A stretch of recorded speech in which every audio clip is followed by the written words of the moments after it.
사람의 가치관을 바꾸고 세계관을 변화시키는 것이 이 교육의 목적이 된다는 것이죠. 그러니까 세상을 바르게 볼 수 있는 눈을 길러주는 과정이 이 교육의 과정이라 생각이 됩니다. 세상을 해석할 수 있는 능력, 선악을 분별할 수 있는 능력이 가치관이고 세계관입니다. 그런 관점에서 기독교 교육도요, 성경에 있는 지식만 가르치는 것이 되어서는 안 됩니다. 성경의 가치대로 우리가 세상을 볼 수 있고 판단할 수 있는 그런 안목들을 길러가는 것이 중요합니다. 우리가 교회에서 성경을 공부하는 것도 몇 장 몇 절에 뭐가 있다, 뭐 이것은 이거다, 뭐 이런 것도 아는 것도 필요하지만, 근데 그거는 아주 기초적인 거죠. 그것을 통해서 무엇입니까? 우리가 하나님의 철학, 하나님의 사상, 하나님의 지혜로 우리가 무장되어서 이 땅에서 우리가 일어나는 일들, 우리의 삶 속에서 일어나는 일들, 이 세상에서 펼쳐지는 수많은 일들이 있잖아요. 그것들을 우리가 분별하고 볼 수 있는 것. 여러분, 우리가 볼 때요, 뭐 우크라이나 러시아 전쟁, 또 이스라엘과 지금 뭐 하마스, 헤즈볼라, 이란의 전쟁을 우리가 바라보는 시각은요, 뉴스에서 나오는 그런 시각으로 우리는 보시면 안 됩니다. 뭐 나와서 전문가들이, 뭐 중동의 전문가들이 말하는 것들, 뭐 역사적으로 뭐가 있었다, 뭐 어떤 정치적으로 뭐 이런 관점으로 우리가 거기서만 머물렀다면 우리는 다 보지 못하는 거예요. 그건 지식에 불과합니다.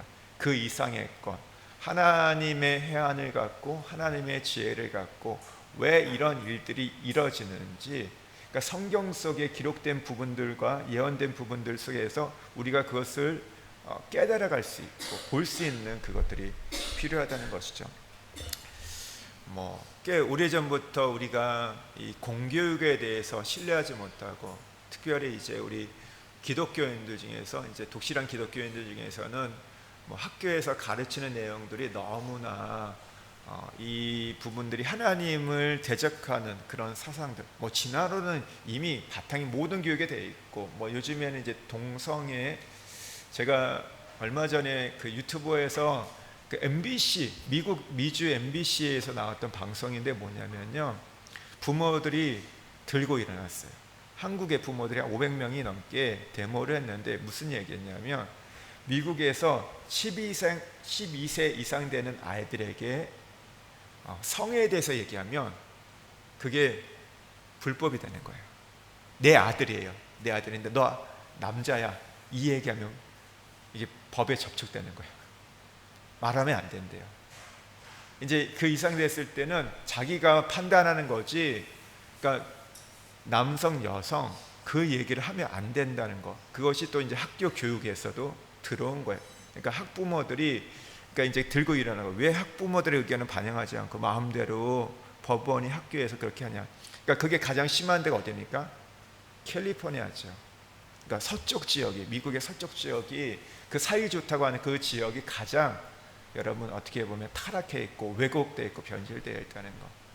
여러분, 우리가 지금 뭐 미국의 대선도 얼마 안 남은 것 같아요. 이게 누가 돼도 사실은 참 골치 아픈 일인데, 이게 너무 이게 흑백이 섞여 있고 선악이 막 섞여 있어 가지고 문제인데, 여러분 어쨌든 한 명의 그 사람이 대통령이 되면 지금 이런 부분들은 더 심각해질 겁니다. 더 심각해진다는 거. 여러분, 뭐 동성애만이 죄고 동성애만이 큰 문제인가? 뭐 그럴 수 있을까요?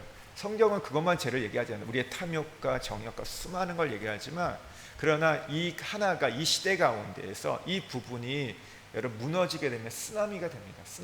쓰나미가 돼서 여러분 생각하는 이상, 여러분이 상상할 수 없는 일들이 우리에게 벌어지게 될 거라는 거죠. 우리 눈앞에 우리 자녀 세대에서 보게 될 거고, 혹여나 그런 일이 있으면 절대 안 되겠지만 우리 아이가 남자를 데려올 수도 있어요. 근데 그것이, 여러분 부모가 이것을 잘못됐다 얘기하면 그것도 이제 불법에 처해지는 거예요. 여러분, 그런 시대가 말도 안 되는, 여러분 우리 그러니까 말도 안 되는 거잖아요. 근데 그런 일들이 벌어질 수 있다는 거. 세계 여러분 어떤 곳에서 그 일들이 지금 벌어지고 있기 때문에 우리에게 그것이 안 오겠다. 지금 글로벌 시대입니다. 뭐 이렇게 어떻게 보면 차라리 여기 뭐 중동 국가 이슬람처럼 완전 법으로 그런 거를 완전 금지해 놓는 데가 아니면 안 될 거예요. 율법으로 이걸 완전 막아놓지 않고는 안 되는, 자유롭게 선택하라고 할 때 아니죠. 오늘 지금 세상의 법이 하나님의 법을 거슬려가는 이 시대 가운데는요, 그런 일들이 우리에게 벌어질 겁니다. 그러다 보니까 미국 같은 경우에는 이제 좀 신실한 그리스도인들이 텍사스에 많이 모인다고 하죠. 보수적이다 보니까 거기서 이제 기독교 어떤 대안학교를 보내거나 홈스쿨링 하는 분들, 뭐 한국에서도 보니까 그런 분들이 가끔 계시더라고요. 제가 있었던 같이 살겠던 목사님들 중에서 자녀를 홈스쿨링 시키고 기독교 세계관으로 좀 하려고 하기 때문에, 또 아니면 이제 대안학교를 보내는데 이것도 좀 쉽지는 않은 것 같아요. 홈스쿨링이 참 이게 부모가 거기에 해야 되는데 생각만큼 이렇게 콘텐츠가 조금 예전보다 많이 늘어났지만 좀 이렇게 쉽지 않고, 또 이렇게 부모가 하기에는 되게 좀 에너지를 많이 써야 돼요. 그래서 어떤 분들은 협동처럼 이제 여러 이제 부모들이 모여가지고, 뭐 요즘에 이제 엄마들 굉장히 그래도 좀 똑똑하시잖아요. 다 대학 나왔고 다 전공이 있다 보니까 누구는 수학 가르치고 누구는 영어 가르치고 국어 가르치고 뭐 사회 가르치고 하면서 이렇게 하는 분들도 종종 있는 걸 보게 됩니다.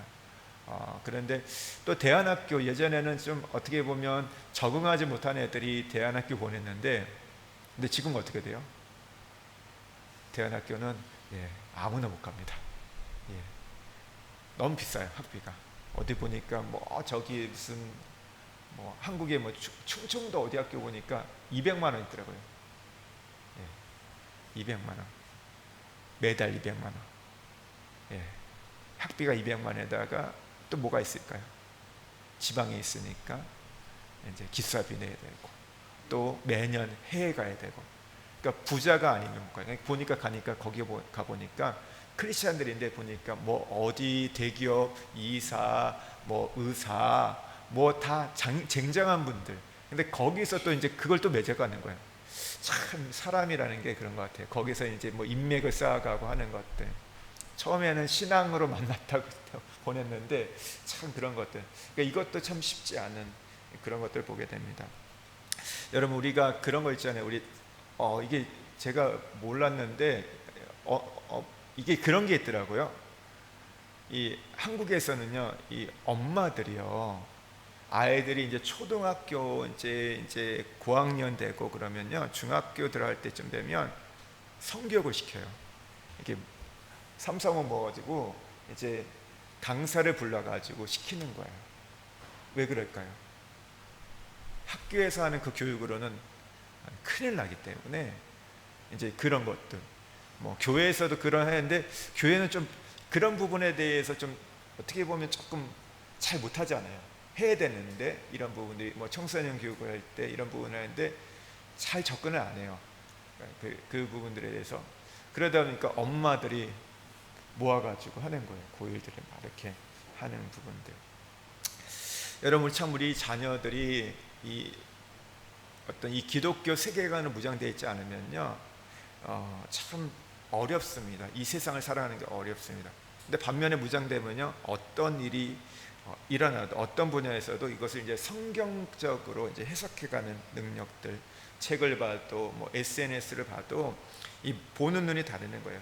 오늘 우리에게 필요한 게 무엇입니까? 그래서 이런 기독교적인 어떤 세계관과 가치관들이 우리에게 무장돼야 되고, 부모도 마찬가지고 자녀들도 가야 되고. 그렇기 때문에 우리 아이들이 교회 가는 거 거기만 만족할 수 없는 거예요. 그러니까 얘네들이 뭐 주일에 예배만 드렸다, 뭐 토요일날 자유교회 갔다, 그거 갖고 우리가 괜찮다고 말할 수 없는 거예요. 이 아이들의 생각이 어떠한지, 사고가 어떠한지, 어떤 가치관으로 무장되어 있는지. 왜냐하면 교회 가서도 딴짓 하는 애들 많고 딴 얘기하는 애들 많거든요. 여러분 다 뭐 지금 그런 얘기하는 분들이 교회를 안 다니는 분이 아니에요. 예수를 안 믿는다는 분이 아닙니다. 믿는다고 말하지만 이상한 것들을 말하고 그것을 전하는 거죠. 오히려 성경의 얘기를 왜곡해가지고 그런 일들을 하게 되고.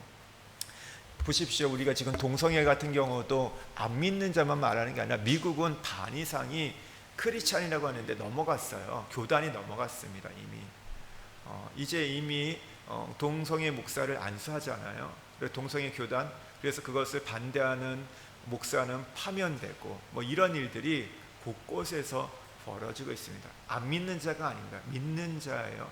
오늘 그리고 그 일들이 목사 안에서도 있고 여러분 교회 안에서 그런 일이 있기 때문에 정말 깨어 있어야 됩니다. 깨어 있어야 되고, 여러분 우리 자녀 교육한다고 하는데 그냥 여러분 애들이 뭐 열심히 학원 보내고 뭐 공부시키고 뭐 좋은 선생 붙여서 좋은 대학 가면 애들 괜찮을 것처럼 보이죠?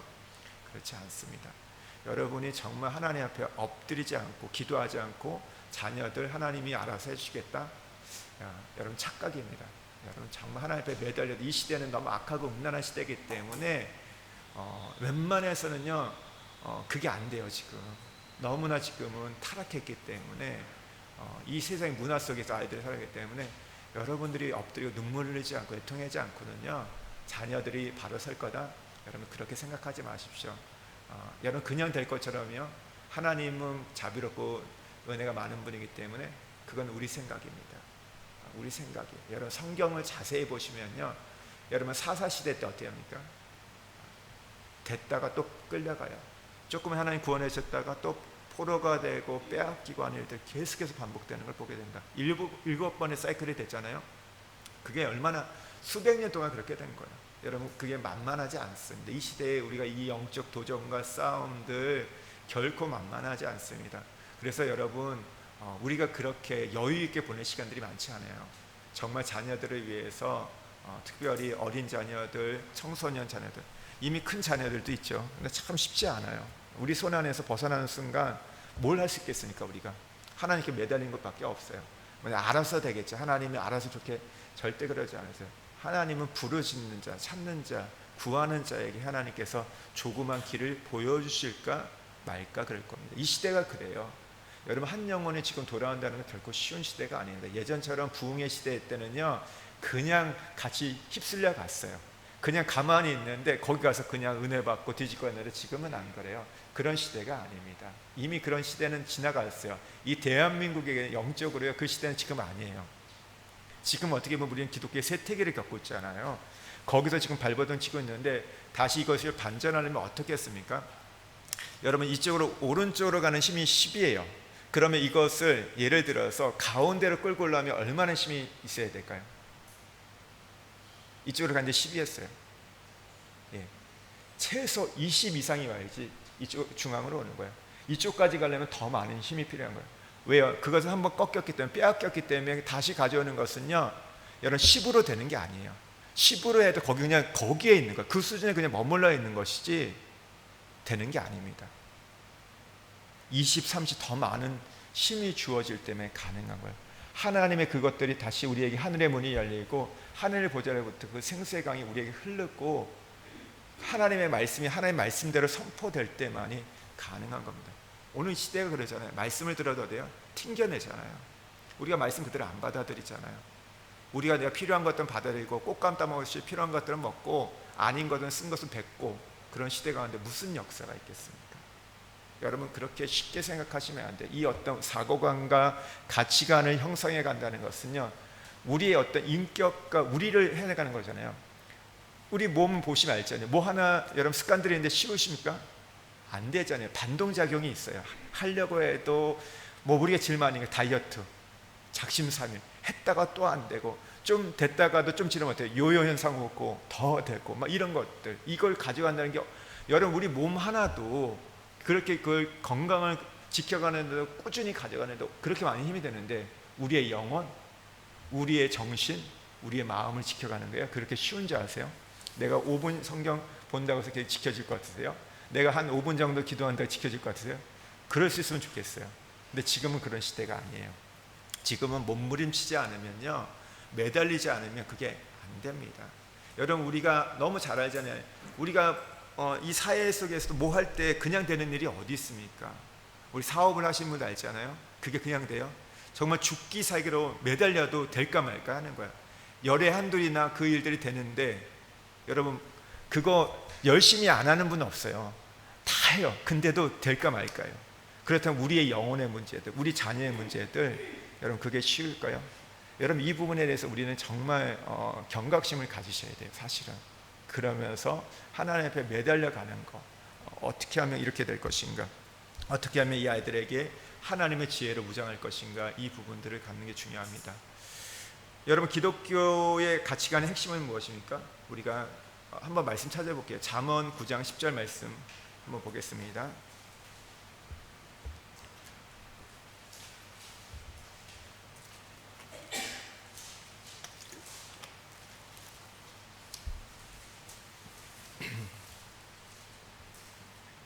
함께 읽겠습니다. 여호와를 경외하는 것이 지혜의 근본이요 거룩한 자를 아는 것이 명철이나. 여러분 기독교 가치관의 핵심은 지혜인데 그 지혜의 근본은 어디서 나온다고요? 여호와를 경외할 때, 여호와를 경외하는 것이 지혜의 근본이고, 잠언서 1장에서는 뭐라고요? 여호와를 경외하는 것이 지식의 근본이라고 말하고 있습니다. 여러분 그래서 우리는 그걸 물어보셔야 돼요. 나 자신에게도 내가 예배를 드리냐, 내가 뭘 하냐가 아니라 나는 하나님을 경외하는가. 여러분 자녀들에게 물어보십시오. 너는 하나님을 경외하냐? 교회를 몇 년 다녔다, 성경을 몇 번 읽었다, 뭐 기도를 얼마냐, 이것도 우리가 체크하고 봐야 되지만 너는 정말 하나님을 경외하냐?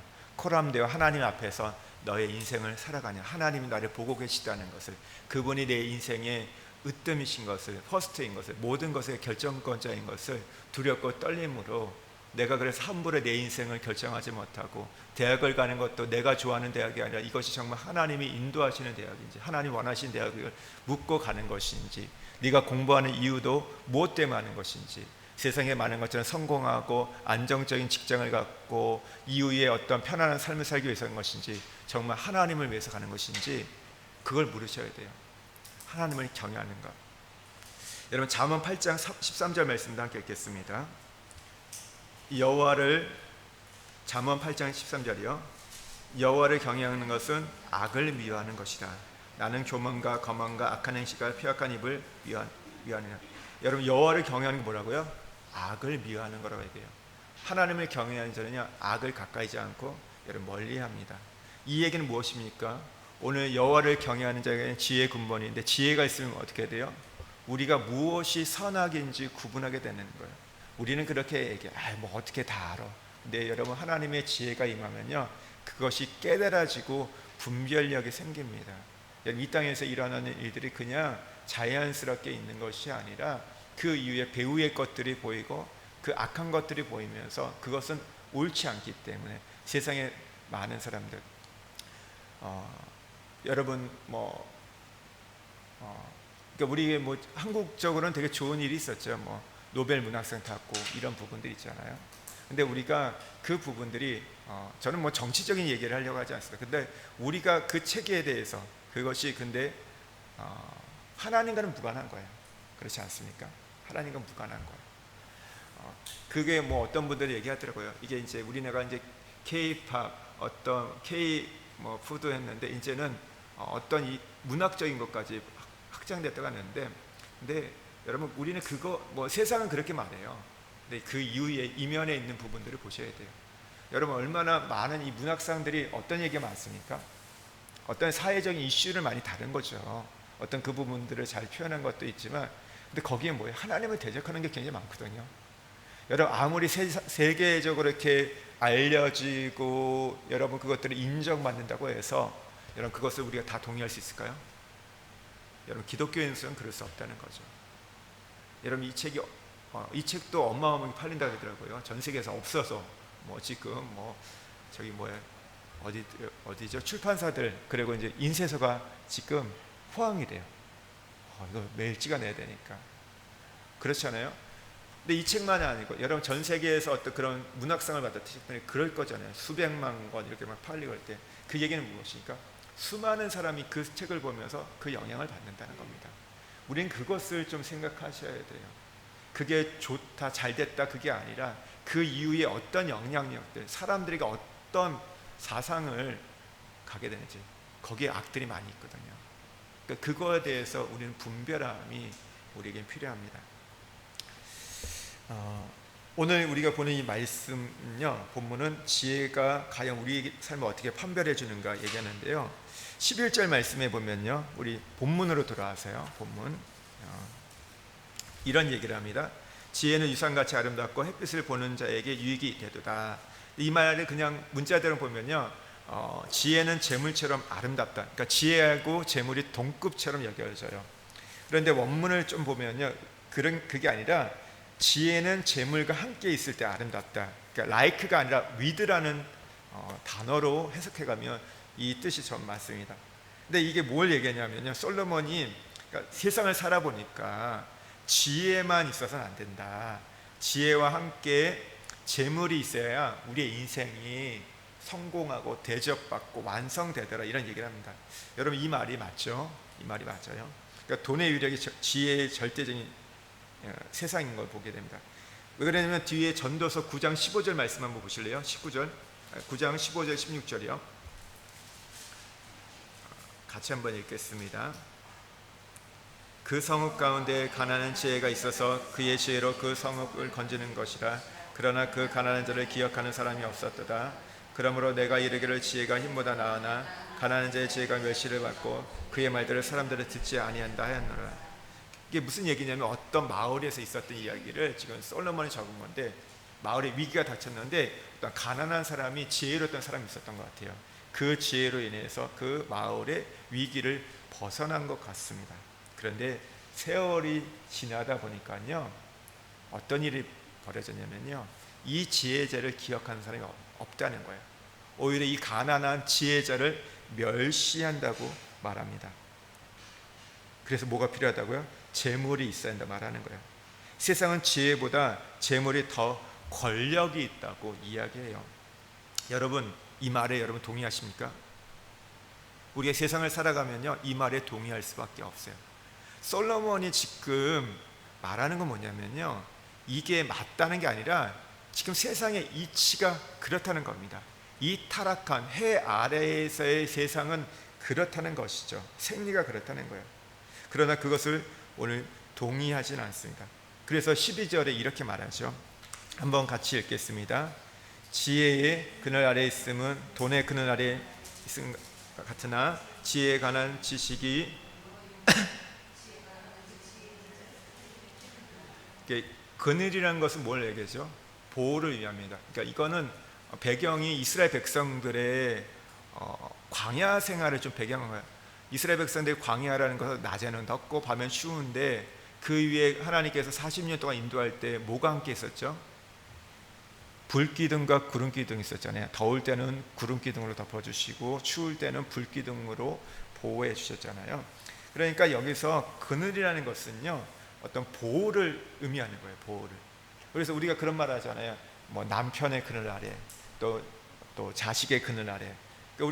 우리가 살아갈 때는 남편의 그늘이 되지만 또 우리가 나이가 들어서 우리가 좀 힘이 없어질 때 자식의 그늘 안에서 보호받는다, 이렇게 얘기를 하는데, 솔로몬은 그랬던 거예요. 인생에서 지혜의 보호도 받아봤고 이 어떤 재물, 돈의 보호도 받아봤는데 내가 이 둘 중에서 결국 선택을 한다면 나는 지혜를 선택하겠다. 왜냐하면 지혜가 지혜자를 살리기 때문이다. 돈은 살리는 일을 못하는 거예요. 돈은 우리를 보호한다고 하지만 결국 보면 우리를 끌고 갑니다. 우리를 거기 복종시켜야 되는데 지혜는 우리를 살리는 거예요. 지혜가 생명이라고 지금 이야기를 하고 있는 것이죠. 그래서 더 능력이 있다는 거예요. 그래서 보면 19절에도 보면요, 지혜가 지혜자를 성읍 가운데서 있는 10명의 권력자들보다 더 능력 있게 하느라. 지혜가 10명의 권력자보다 더 능력 있다 말합니다. 왜냐하면 지혜는요, 우리의 인생에서 우리가 무엇을 집중해야 할지를 가르쳐 주기 때문입니다. 인생의 위기 속에 피할 길을 가르쳐 주기 때문이에요.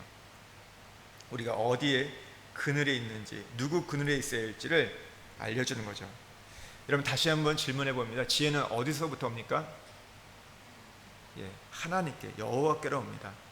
그래서 하나님은 또 어떤 분이니까 우리를 살리는 분인 거죠. 그러면서 이제 좀 더 구체적인 얘기를 하는데요.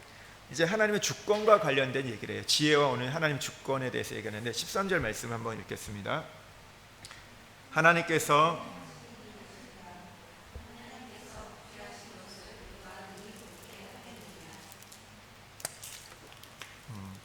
그러니까 이 얘기가 뭐냐면 결국 인생의 방향은 지혜의 근본이신 전능자의 손길에 달려 있다.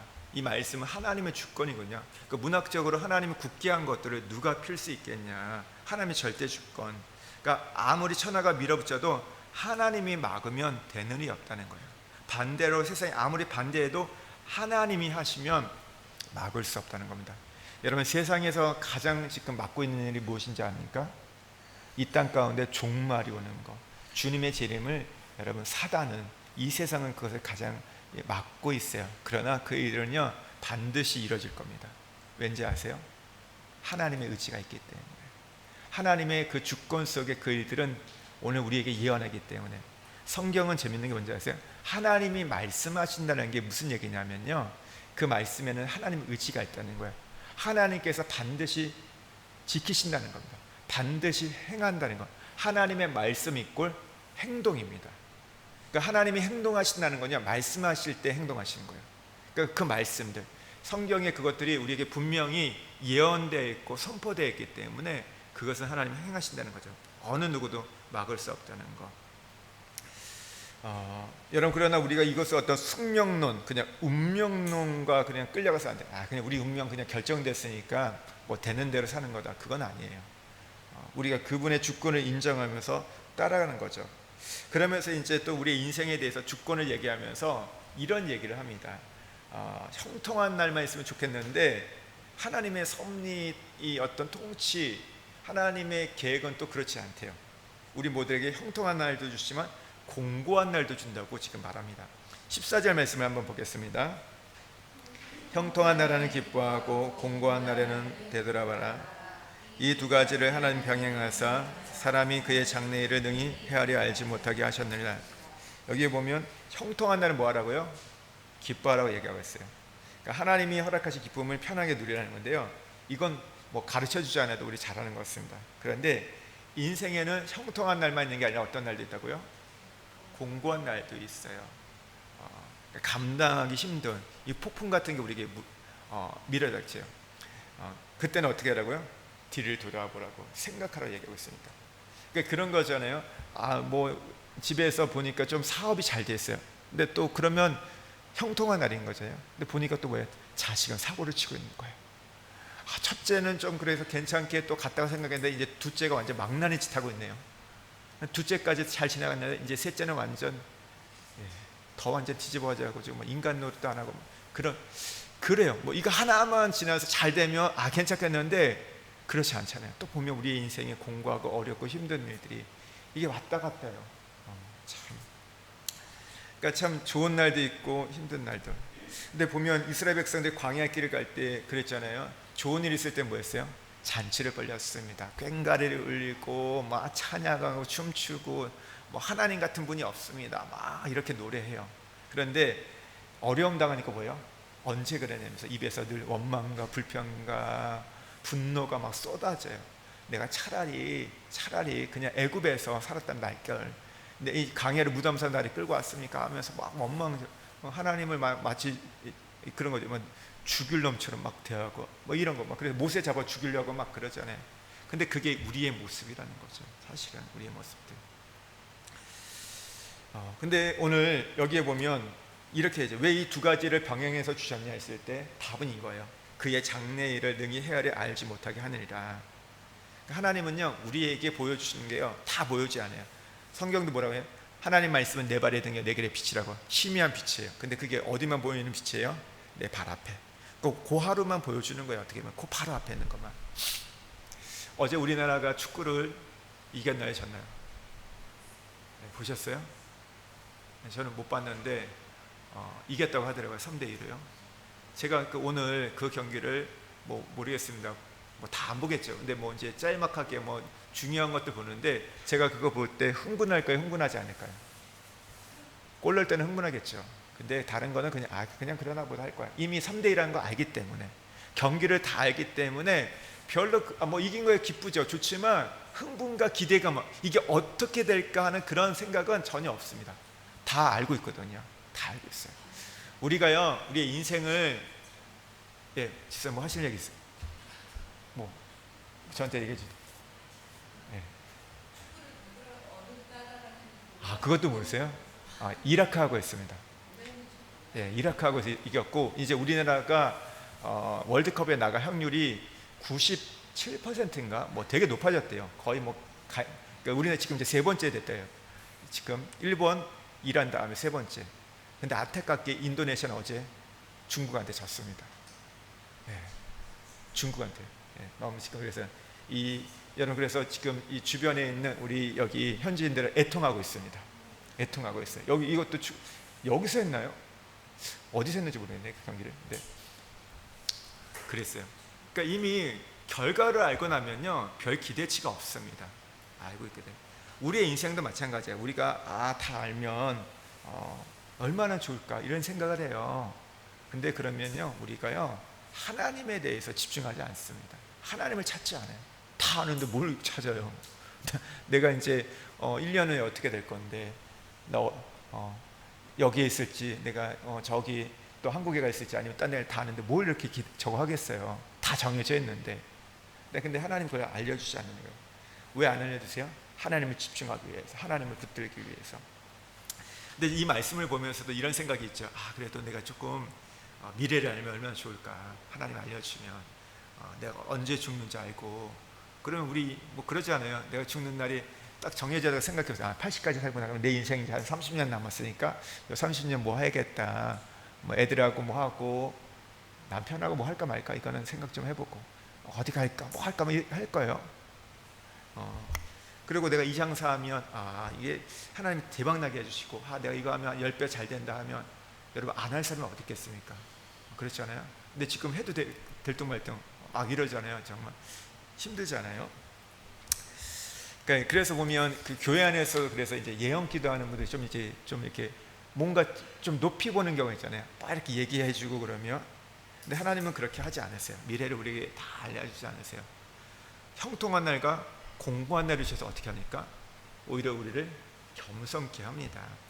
생각해 보세요. 내가 기도해서 맨날 잘 되면 기도하면서 어떻게 될까요? 내가 스스로 교만해집니다. 왜 그러냐면 내가 맨날 잘 되니까요.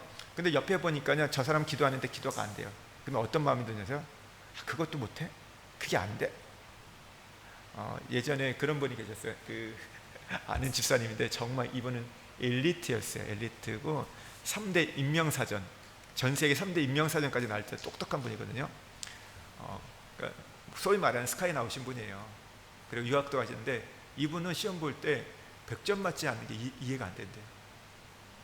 100점 맞지 않는, 뭐 농담 삼은 것도 있지만 너무 자기는 되니까 다른 사람이 왜 안 되는지, 왜 이게 틀리는지 이해가 안 되는 거예요.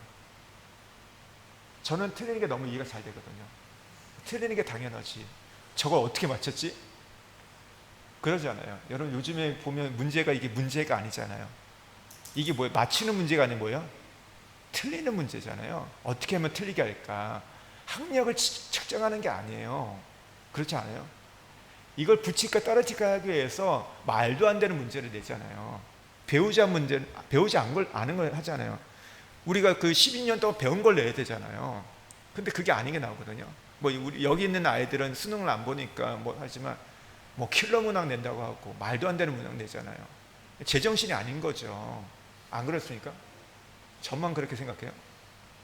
여러분 지혜가 있으면 그렇게 보인다니까요. 말도 안 되는 거예요.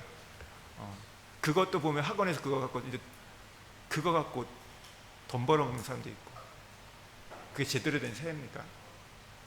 망가진 사회인 거죠. 누구를 위해서 그걸 하는 거예요? 갑자기 여기까지 왜 갔는지 모르겠는데, 그러니까 그래요. 우리가 너무 잘 되면요, 나보다 못하는 무시해요. 그런데 기도 맨날 응답됩니까? 우리의 현실에서는요, 안 그렇습니다. 그래서 감사해야 됩니다. 어떤 데는 응답을 주시고 어떤 데는 응답을 주시지 않아요. 왜 응답을 안 주실까요? 왜 안 주실까요? 모릅니다. 그냥 하나님 마음이에요. 하나님 마음. 그 하나님 마음을 우리가 다 이해 못하는 것 같아요. 너무 커가지고 왜 이때는 응답해 주시고 저 때는 안 주시고. 보면 이런 거예요. 내가 어떨 때 너무 간절히 기도했는데요, 응답이 안 돼요. 근데 어떤 때는요, 그냥 한마디 툭 던졌는데 또 그거는 응답해 주세요. 이건 뭐지? 내가 전심으로 구하고 찾고 찾는 자에게 응답하래야. 그러면 이해가 돼요. 내가 전심으로 찾았기 때문에 하나님이 응답해 주셨어. 그러니까 내가 하나님 앞에 그냥 대충 했기 때문에 뭐 이건 그냥 지나가셨네 하는데 반대도 될 때 있다니까요. 난 정말 간절했는데 안 돼요. 근데 어떨 땐 그냥 툭 했는데 돼요. 참 이상하죠. 여러분, 그러니까 사실은 우리가 어떤 마음을 갖습니까? 기도할 때요. 여러분, 우리가 정상적인 그리스도인이면요, 하나님의 마음을 사기 위해서 우리가 겸손하게 엎드리잖아요. 혹여나 그러면서 내가 하나님 앞에서 범죄한 것이 없는지, 서운하게 없는 것이 없는지 좀 조심스럽게 기도해요. 근데 응답 온 것만, 그러니까 우리가 살펴보면서 이러다 보니까 사실은 우리가 응답이 온 것만이 은혜가 아니라 응답이 오지 않는 것도 은혜입니다. 그러니까 이렇게 우리가 형통한 날, 공고한 날 롤러코스터를 타게 하잖아요. 우리의 인생이 하실까? 왜 그렇게 하려고요? 믿음으로 살게 한다는 거. 그러면 우리가 제일 많이 할 말이 믿음인데, 믿음이 무엇입니까? 믿음은요, 하나님만 의존하는 거예요. 믿음이 뭐냐면요, 하나님이 시키시는 대로 하는 것이 믿음입니다. 근데 우리는요, 형통한 날만 있으면 어떻게 돼요? 하나님을 믿지 않아요. 하나님이 뭐 안 해줘도 잘 되는데, 여러분, 무슨 우리가 하나님 의지합니까? 그냥 나 자신을 의지해요. 내 성관을 믿고, 내 실력을 믿고, 내 어떤 능력들을 믿고 가죠. 근데 반대로 기도의 응답이 맨날 없다. 그러면 어떻게 될까요? 기도를 안 합니다. 우리가 하나님 또 안 찾게 돼요. 근데 기가 막힌 것은 어떤 때는 기도해도 응답 안 되지만 또 어떤 때는 하나님이 응답을 해주세요.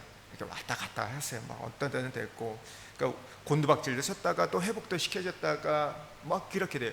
여러분, 올 한 해 이제 한 벌써 9개월이 지났는데 9개월의 시간들을 보십시오. 여러분, 계속 수직 상승한 분만 계십니까? 아니면 어떻게 하면 나는 완전 죄송합니다, 꼬라박은 분만 계십니까? 그렇지 않잖아요. 올라갔다가 내려갔다가 왔다 갔다 하는 거. 어느 날은 막 웃었다가 어느 날은 막 울고 있고 맞다. 뭐 이게 울다가 웃으면 못 된다고요? 뭐 그런 것처럼 우리가 얼마나 그래요. 하루에도 조석지간에도 그런 일들이 많고, 이게 참 그렇게 행복한 날도 있었지만 참 마음 아프고 힘들고 괴롭고 그런 일들이. 그런데요, 여러분, 이러다 보니까 어떻게 돼요? 감을 못 잡겠어요. 감을 못 잡잖아요. 근데 그거 아세요? 감 못 잡는 게 은혜라는 거. 감 못 잡는 게 은혜입니다. 오늘 꼭 기억할까요? 감 못 잡는 게 은혜다. 왜 그래요? 감을 못 잡으니까 누굴 붙잡아요? 주님을 붙잡는 거예요. 감 잡으면요, 우린 주님을 안 붙잡습니다. 그러니까 성경의 이해를 잘 이해하셔야 돼요. 아브람 보세요. 하나님이 너 몇 년 동안 가면 돼. 그리고 내가 몇 년 후에 애 줄게. 이런 얘기 안 하세요. 어디 땅 가라고 얘기하잖아요. 그냥 말씀대로 따라 쫓아가면 보게 돼요. 광야도 그렇잖아요. 그 길을 갈 때 너 며칠 동안 갈 거야. 어떤 일이 있을까 가르쳐 주지 않으세요. 왜 그래요? 다 알려주면 하나님을 의존하지 않기 때문에. 그러니까 우리가 어떻게 해요? 모르니까 주님 말씀해 주세요. 주님 가르쳐 주세요. 주님 인도해 달라고 우리가 구하는 겁니다. 요즘 같으면요, 우리 그러니까 스케줄 내놔라, 프로그램 계획서 내놓고 막 따질 거예요. 그렇지 않겠어요? 뭐 여러분 요즘 어때 합니까? 뭐 여행 갈 때 그냥 가지 않잖아요. 뭐 누가 준비한다면 어떻게 해요? 그게 뭐 아침부터 저녁까지 그게 구체적인 플랜들이 다 나와야 돼요.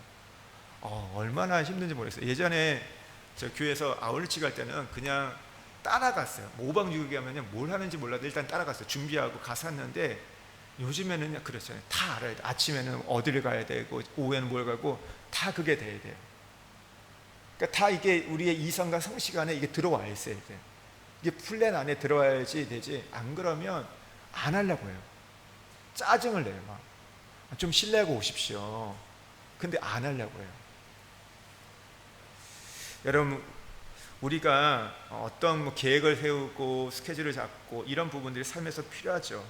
근데 너무 인생의 계획을 세우려고 하지 마십시오. 여러분, 뭐 10년 후, 20년, 30년 후 이거에 대해서 너무 크게 나는 그거 못했으니까 나는 뭐 못 살았다, 나는 했으니까 잘 살았다, 그렇게 하지 마십시오.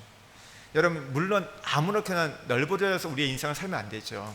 하지만 여러분, 중요한 게 뭐예요? 우리의 인생이 성령의 인도를 따라가는 게 중요하다는 것이죠. 그렇지 않습니까? 우리의 인생의 시작과 끝은 누구에게 달려있으니까? 하나님께 달려있다고 하잖아요. 그러면 그분이 어떻게 인도하시냐? 나는 지금까지 이렇게 하고, 나는 몇 살까지 열심히 일하고, 나는 뭐 파이어족이 되겠다, 그래서 난 그의 노후를 이렇게 살겠다. 그건 누구 계획이에요? 자기의 계획이에요. 하나님이 그런 계획을 주셨다면 그렇게 하시면 돼요. 근데 내가 인생을 세워서 나는 이렇게 뭐 몇 세까지 열심히 일하고, 나는 뭐 몇 세부터는 이제 난 열심히 일했으니까 난 놀러 다닐 거야, 세계 여행 다닐 거야, 먹고 맛있고 좋은 곳도 다닐 거야, 뭐 하지 못한 거 다 누릴 거야. 그건 누구 생각이에요? 내 생각인 거예요. 그게 하나님과 무슨 상관이 있습니까? 하나님의 계획과 무슨 계획이 있습니까? 그러니까 우리가 언제까지 살지는 아무도 몰라요. 그래서 중요한 게 무엇인가? 하루하루를 살면서 그 성령의 인도를 하는 것. 그러다 보면 하나님 지혜를 주시죠. 그리고 하나님이 우리에게 인생을 좀 보여주시고, 우리가 어떤 일을 위해서 우리의 인생을 살아가야 될지. 여러분, 지금 대부분 여기 계신 분들 제일 많은 나이대는 40대예요. 그리고 50대 그러시고, 그런데 그 이상은 없으시죠, 우리가 지금 여기는.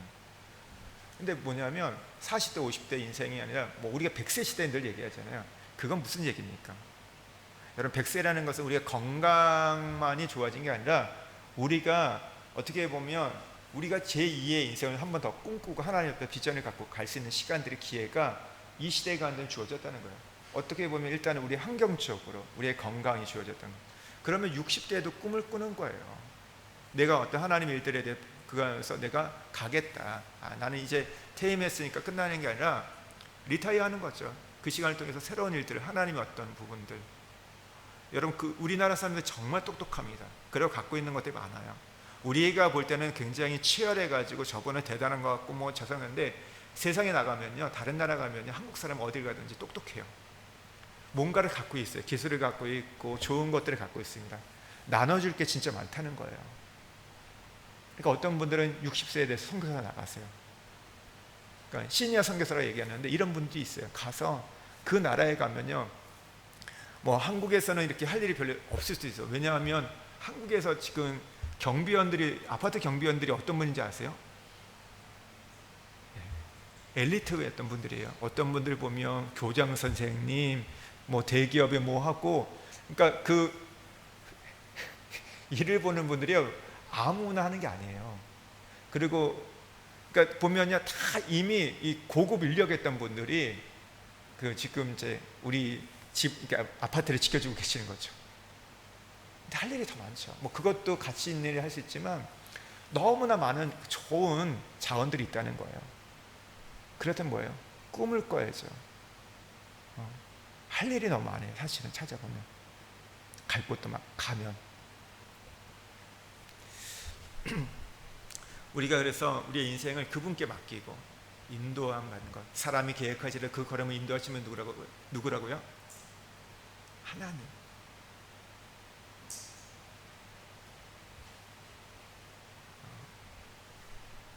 걸음을 걷는 자에게 있지 않고 걸음을 지도하는 자에게 우리 인생이 있다고 말합니다. 그분한테 맡기는 거죠. 그러니까 믿음으로 산다는 게 그겁니다. 그분한테 맡기는 것. 근데 이스라엘 백성들은 뭐였어요? 광야에서 이것 주세요, 저것 주세요. 뭐 해주면 좋아하고 안 해주면 불평하고, 그러다 보니까 40년의 인생이 뺑뺑이가 됐던 겁니다.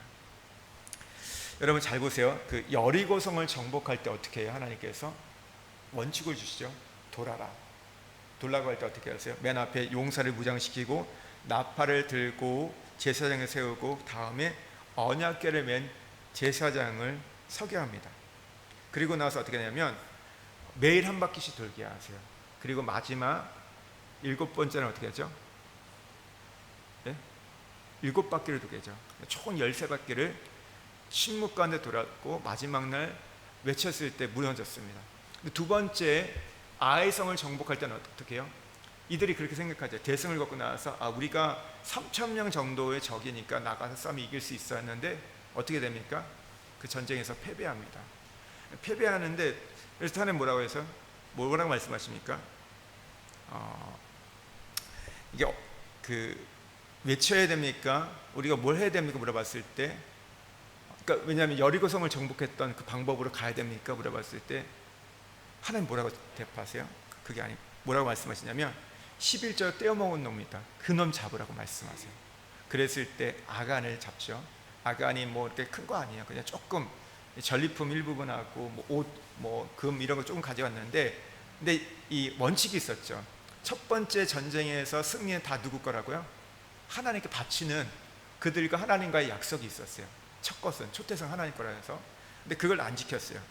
그래서 그 부분들을 처리하게 하세요. 근데 그 다음에 어떻게 하세요? 하나님께서 너희들이 이번에 한번 패배했으니까 그러면 13바퀴가 아니라 너희들이 그러면 70바퀴 아이성 돌아, 이렇게 하나님 말씀하셨습니까?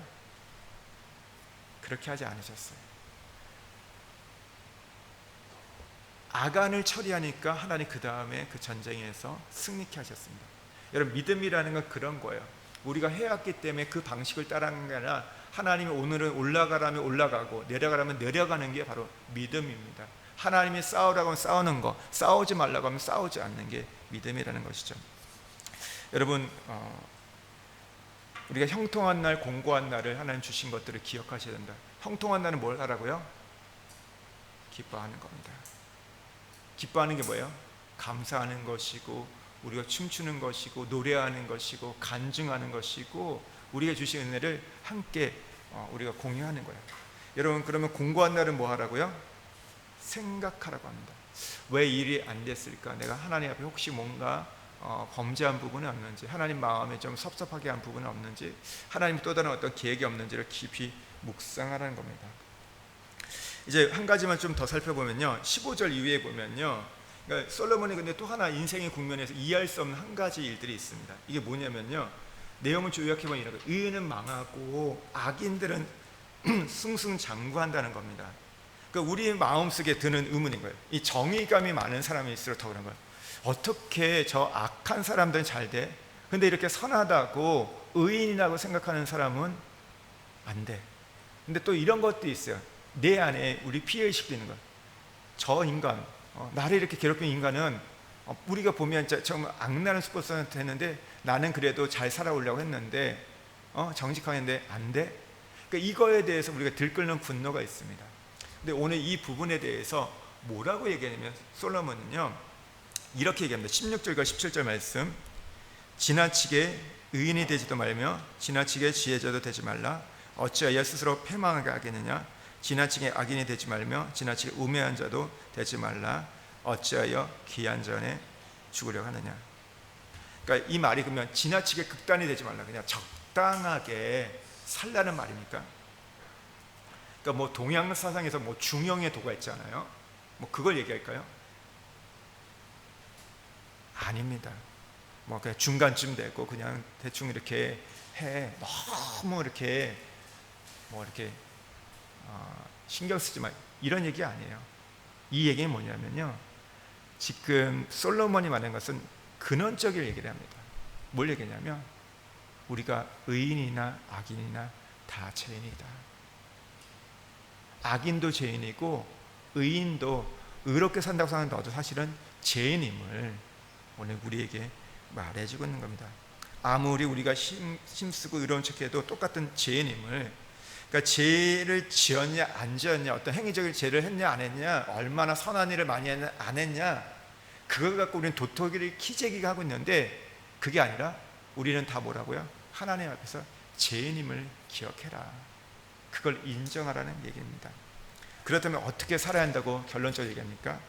우리 18절 말씀 같이 한번 읽겠습니다. 너희 또 이것도 잡으며 저것에도 내 손을 놓지 않는 것이 좋으니 하나님을 경외하는 자는 이 모든 일에서 벗어날 것입니다. 어떻게 살라고요? 하나님을 경외하는 거. 하나님을 경외하는 게 뭐예요? 지혜의 근본이라는 것이죠. 그러니까 결국 우리의 지혜로운 삶은 하나님을 경외하는 삶을 살아갈 때, 오늘 솔로몬이 해 2에서 발견한 거예요. 우리가 진짜 무의미하지 않고 불확실하지 않고 허무한 인생을 살아가지 않는 것은 여호와를 경외하는 것, 그게 진짜 지혜다. 오늘 그럴 때 우리가 이 형통한 날이나 공고한 날이 와도 그것이 오히려 우리에게 복이 될 수 있다는 것, 그것을 우리가 말해주겠습니다. 예, 말씀 여기까지 전하고 우리 함께 기도하겠습니다. 여러분, 우리가 이 땅을 살아가면서 필요한 것이 지혜입니다. 지혜가 없이는요, 이 세상을 바라보는 안목이 없이는요, 우리는 그냥 이 땅에서 들려오고 말하는 얘기에 그냥 우리의 영혼과 우리의 마음과 우리의 몸을 끌려갈 수밖에 없어요. 그리고 내가 믿는 것이, 내가 보는 것이 전부이고 사실이라 말하면서 그것을 갖고 판단을 합니다. 여러분, 우리는 그것을 뛰어넘는 하나님의 지혜가 필요합니다. 여러분, 그럴 때 우리가 진짜 이 땅에서 해 위에서의 삶을 살아갈 수 있어요. 여러분, 지혜는 어디서부터입니까? 하나님을 경외하는 것. 하나님을 경외하는 게 무엇입니까? 하나님이 오늘 우리 인생의 주관자 되심을, 하나님의 절대 주권을 인정하는 겁니다. 하나님께서 우리에게 형통한 날도 주시고 공고한 날도 주셔서 장래일을 알지 못하게 하면서 하나님만을 의존케 하는 하나님의 놀라운 이 비밀과 계획을 깨달아가는 거예요. 여러분, 오늘 여러분 인생에 형통한 날이 있다면 하나님 앞에 감사하십시오. 여러분에게 공고한 날이 있으면 어떻게 합니까? 오늘 되돌아보십시오. 묵상하십시오.